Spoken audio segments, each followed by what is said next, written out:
সেখানে সন্ত্রাসীরা লাঠি সোটা রামদা নিয়ে পাহারা দিয়েছে যেন ভোট দিতে না পারে। দিলে নৌকায় দাও, নাহলে ভোট দেওয়া দরকার নাই। আমরা এটার বিরুদ্ধে কিন্তু লড়াই করেছি।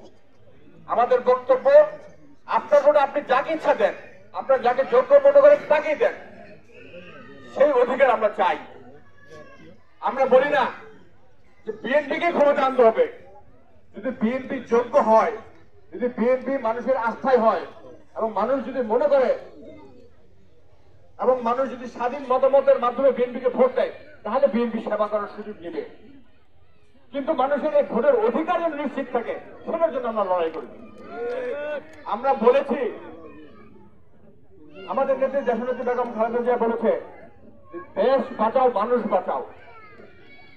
মানুষ যদি না বাঁচে, মানুষ যদি নিপীড়ন, নির্যাতন, হত্যা গুমের শিকার হয়, চাঁদাবাজির শিকার হয়, ডাকাতির শিকার হয়, জুলুমের শিকার হয়, সেই মানুষ কিন্তু টিকে থাকতে পারে না। তাই তাদেরকে সুরক্ষা করতে হবে, সেটার জন্য আমাদের লড়াই।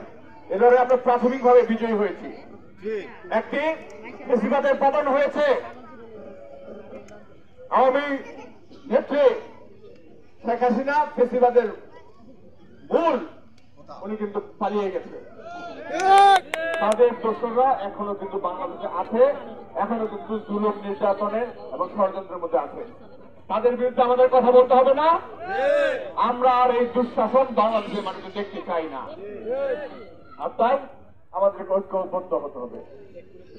আমরা মনে করি, জনগণ যেহেতু সকল ক্ষমতা উৎস, জনগণের ঐক্যই বাংলাদেশকে ৭১ যে স্বাধীনতার জন্য যুদ্ধ করেছে, যে লড়াই ৯০-তে করেছে, যে লড়াই ২৪-এ করেছে, সেই লড়াই এখনো শেষ হয় নাই।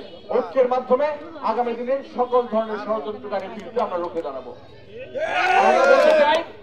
আমরা বিএনপি যারা করি, বিএনপি নেতাকর্মী যারা সমর্থক আছেন, মনে রাখবেন, আমাদের নেতার নির্দেশ বিএনপি যেন জনগণের সঙ্গে থাকে এবং জনগণকে সঙ্গে নিয়ে পথ চলে। জনগণের ক্ষতি হতে পারে, জনগণের জানমালের ক্ষতি হতে পারে, জনগণের উপর জুলুম হতে পারে, এই ধরনের কর্মকাণ্ডের সাথে বিএনপির জন্য নেতাকর্মী জড়িত হতে পারবে না। আর বলতে চাই, রাজনীতি সেবা করার জন্য, মানুষের পাশে থাকার জন্য। রাজনীতি টাকা কামানোর কোনো মেশিন নয়, রাজনীতি জুলুমের কোনো মেশিন নয়, রাজনীতি চাঁদাবাজি, দখলবাজি কোনো মেশিন নয়। আর বলতে চাই, আমরা কোনো অন্যায় নিজেরাও করব না, অন্যরা করতে চলে সংঘবদ্ধভাবে আমরা কিন্তু তাদের বিরুদ্ধে আমাদের কথা বলতে হবে। অন্যায় যে করে, অন্যায় যে সহে, সমান অপরাধী। আমরা অন্যায় করব না, অন্যায় যে করবে তার বিরুদ্ধে আমাদের কথা বলতে হবে। আমরা আছি আপনাদের পাশে। বিএনপি নাম ভাঙিয়ে বা কোনো অঙ্গ সংগঠনের নাম ভাঙিয়ে কেউ যদি কোনো অন্যায় করে, কেউ যদি জুলুম করে, নির্যাতন করে, তাদের বিরুদ্ধে আমাদেরকে জানাবেন, আমরা প্রয়োজনীয় ব্যবস্থা গ্রহণ করব। আমাদের নেতার নির্দেশ, তাদের বিরুদ্ধে তো প্রয়োজনীয় সাংগঠনিক ব্যবস্থা গ্রহণ করা হবে। সময়ে দেখতে পারবেন, অনেকে মনে করছেন অনেক কিছু করছি, কই কিছু হচ্ছে না। যখন হবে তখন কিন্তু পায়ের নিচেও কিছু থাকবে না, চোখেও কিন্তু শস্য ফুলছে আর কিছুই দেখা যাবে।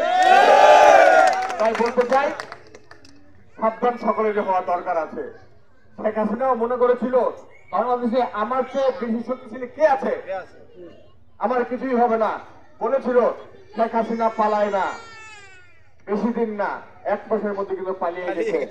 যারা এই মনোহরদী বেলাবা সহ বিভিন্ন জায়গায় মনে করছেন আপনাদের দম্ভ, অহংকার, লাঠি, দায়ের শক্তি দিয়ে আপনারা জনগণের বশ্যতা স্বীকার করবেন, আপনারা কিন্তু শেখ হাসিনা থেকে শিক্ষা নেন, নাহলে কিন্তু পরিণতি আপনাদের এরকম হবে ইনশাআল্লাহ। আমি বক্তব্য লম্বা করব না। আমি আপনাদের সন্তান, আপনাদের কারো ভাই, কারো ভাতিজা, কারো সমবয়সী, কারো বড় হবো, কারো ছোট হবো। আমি আপনাদের কাছে দোয়া চাই, আমি আপনাদের সহযোগিতা চাই। দোয়া করবেন আমি যেন যে কথাগুলি বলেছি সেটা যেন আমি আমার মুখ ধারণ করে আপনাদের পাশে